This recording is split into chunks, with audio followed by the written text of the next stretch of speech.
La génétique, c'est qu'une petite partie, finalement, de toutes les choses qu'on connaît sur l'autisme, puisque l'autisme, à l'heure actuelle des données de la science, c'est quelque chose dont l'origine serait plutôt d'ordre multifactoriel, c'est-à-dire plusieurs choses en même temps, des causes environnementales, des causes peut-être une vulnérabilité ou une susceptibilité génétique.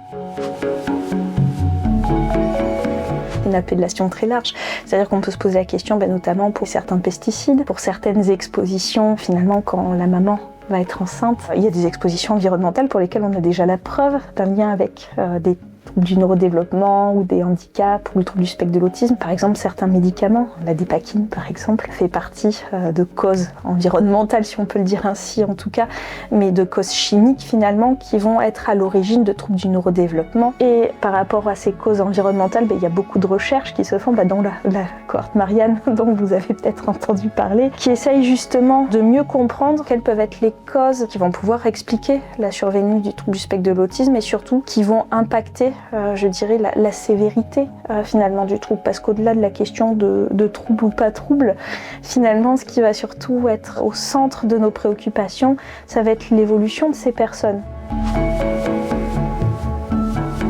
Pouvoir faire le diagnostic de trouble du spectre de l'autisme, ça va permettre de donner des stratégies finalement aux personnes, aux pères aidants, aux accompagnants, aux rééducateurs qui vont être un peu plus spécifiques que dans d'autres troubles, ou en tout cas on sait que dans le trouble du spectre de l'autisme finalement ce sont des stratégies qui vont mieux fonctionner que pour d'autres troubles du neurodéveloppement. Ça va permettre notamment d'aider les personnes avec autisme là où ils vont avoir le plus de difficultés, par exemple comment travailler à l'acceptation de changements, comment travailler sur l'organisation et l'emploi du temps, comment travailler sur la communication. On en parle ensemble à Futurapolis Santé le 10 et 11 octobre à Montpellier.